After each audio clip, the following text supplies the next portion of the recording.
Subukan naman natin ngayong magkolekta ng satoshis at direkta itong i-withdraw sa Coins.ph.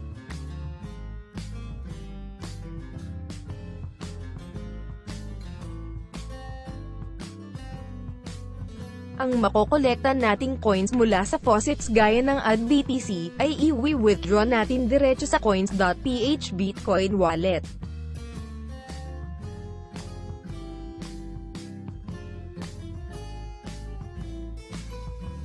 Mag-register muna tayo sa ADBTC. Makikita ang link ng ADBTC sa description sa ibaba.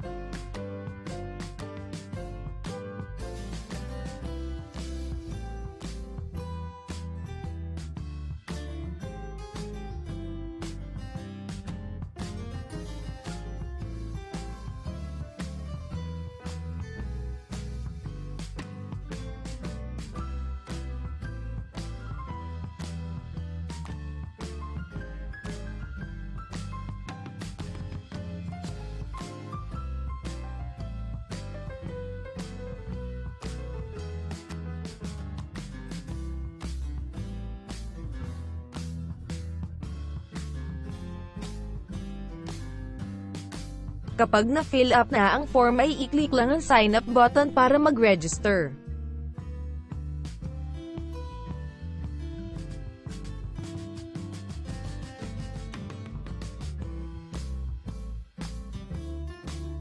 Kapag nakapag-register na't mag-sign in na at simulan na nating magkolekta ng coins sa ADBTC.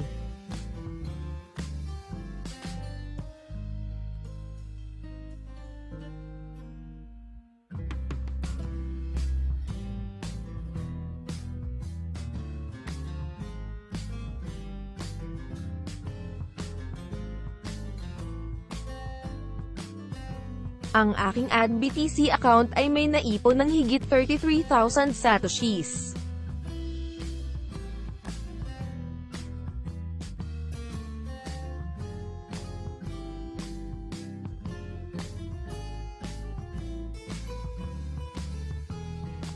Para magkolekta ng coins ay i-click ang Surf Ads.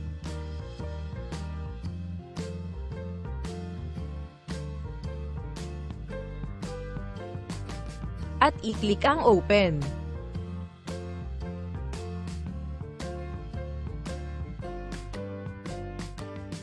Hintayin hanggang matapos ang timer.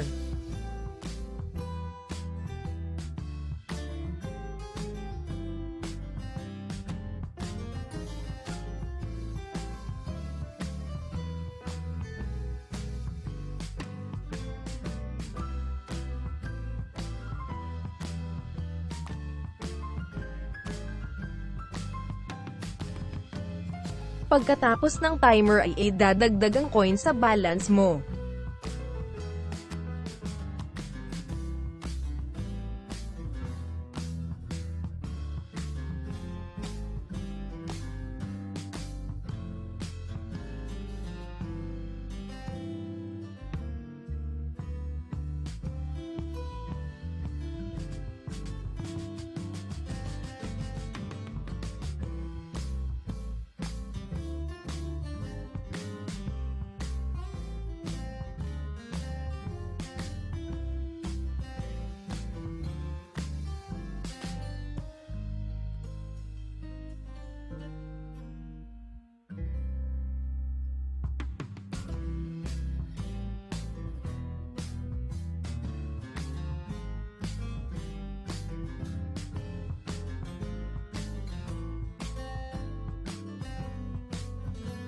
Subukan na nating mag-withdraw ng coins mula sa ADBTC faucet papuntang Coins.ph. Sa kaliwang panel ay i-click ang Withdraw. Pagkatapos ay i-click ang BTC address.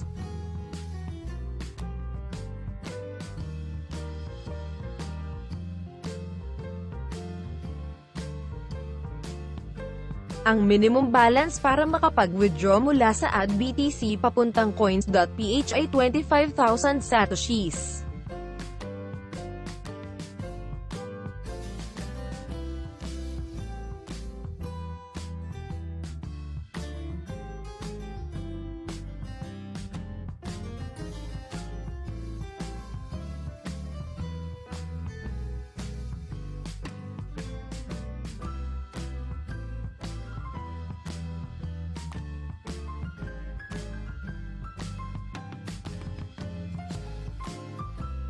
Kapag na-fill up na ang withdraw form ay i-click lang ang withdraw button. Kung wala ng problema ay makikita mong success ang withdrawal request.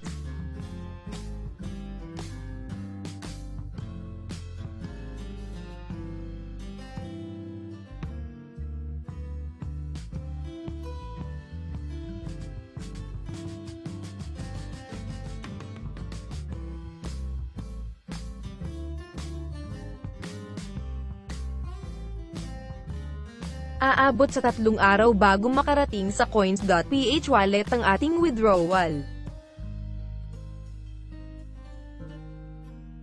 Pagkalipas ng ilang araw, i-check natin ang ating withdrawal.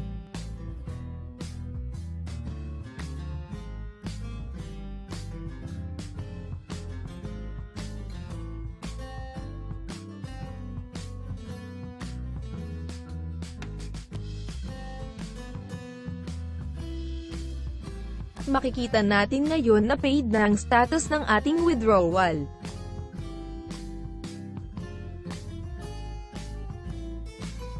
Mag-login sa Coins.ph para i-check kung na-receive na ang coins mula sa ADBTC.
Sa Coins.ph ay makikita natin na receive ang status ng ating withdrawal mula sa ADBTC.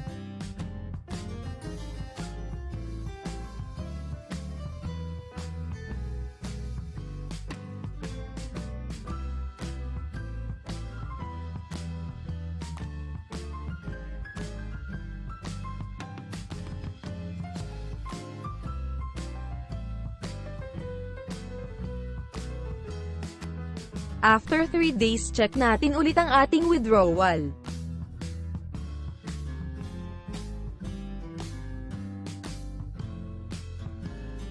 Successful na ang ating withdrawal. Na-receive na ni Coins.ph ang higit 33,000 satoshis mula sa ADBTC.